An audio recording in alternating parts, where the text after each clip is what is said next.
हिंदुस्तान जिंदाबाद, जम्मू और Kashmir national conference जिंदाबाद, कायदेसानी डॉक्टर फारूक अब्दुल्ला जान साहब जिंदाबाद, नेशनल कॉन्फ्रेंस जिंदाबाद, आजाद हिंदुस्तान जिंदाबाद, प्रधान साहब जिंदाबाद। जो हमारा 80 साल योम आज़ादी का दिन यहाँ नेशनल कॉन्फ्रेंस के ऑफिस के सामने हमारे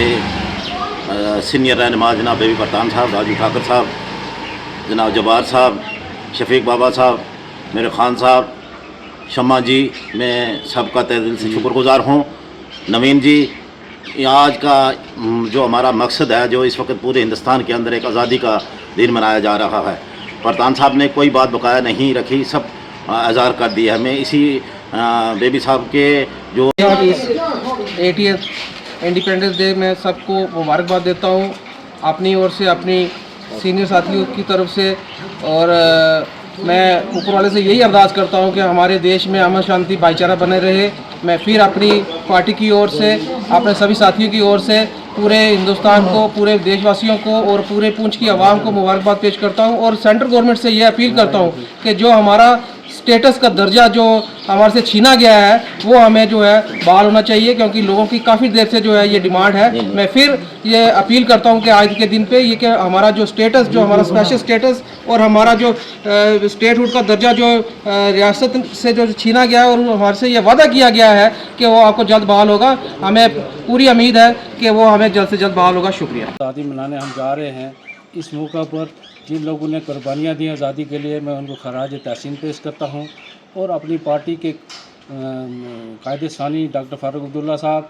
हमारे honourable chief minister Omar Abdullah साहब और MLA एजाज जान साहब की तरफ से पूरे इलाके को और इस तंजीम की तरफ से योम आज़ादी पर मुबारकबाद पेश करते हैं, क्योंकि इस आज़ादी की वजह से हम यहाँ खड़े होकर बोल रहे हैं और तकरीरें कर रहे हैं। इसी आज़ादी का ये मकसद है। बाकी जिस तरह से साईं बाबा मीरा पे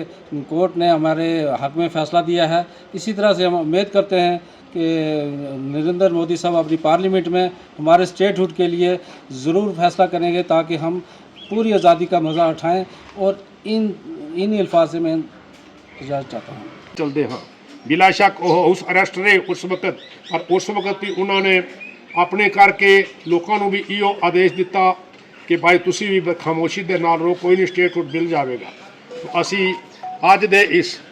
आज़ादी के दिन ते असी भी अपनी आज़ादी मंगते हाँ। साड़ी आज़ादी ये है कि सानू स्टेटहुड का जो दर्जा है जल्द तो जल्द दिता जाए, ताकि जो असी हुकूमत बनाई है, एक ये भी खदशा तो है सी इन्हों खदशा नहीं सी, बल्कि एक यकीन दिहानी सी कि ये हुकूमत नहीं बना सकते। पर जम्मू कश्मीर दे विच बहुत सारे लोग जो हैं वो बहुत बड़े एहसानमंद हैं उस बाबा कौम दे, जिसने उस समय अपनी जान की परवाह ना किते हुए, अपने परिवार की परवाह ना किते हुए इस मुल्क के नाल हलाक किया, तो फिर इत्थों दे असी हिंदुस्तानी बन के हवा रहे हाँ। तो मैं यो बेनती कराँगा कि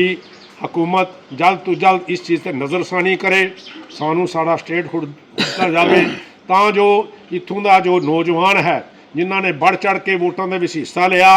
और नेशनल कॉन्फ्रेंस की हुकूमत जो है वो बनाई है, उन्होंने किते काम रोज़गार मिल सके, उन्होंने किते उन्होंने गुरबत दूर की जाए, उन्होंने कोई किसी बिजनेस के विच लगाया जाए। तो मैं फिर इसे पुरजोर उम्मीद के नाल जो साड़ी पुंछ दे विच इकाई है जिसकी क्यादत इत्थों के MLA जो हैं एजाज जान कर रहे हैं, वो किसी वजह करके इत्थे नहीं पहुँच सके, असी उन्होंने नुमाइंदगी कर रहे हैं इत्थे। तो असी सारे नगर वासियों को, पूरे भारत वर्षियों को सारिਆਂ ਨੂੰ मुबारक भी देंगे हाँ, ਅਤੇ इसे आस के नाल कि आने वाले समय में जल्द तो जल्द सानू स्टेटहुड मिलेगा, तां जे असी भी आज़ादी का जो निंग है मान सकीए। शुक्रिया।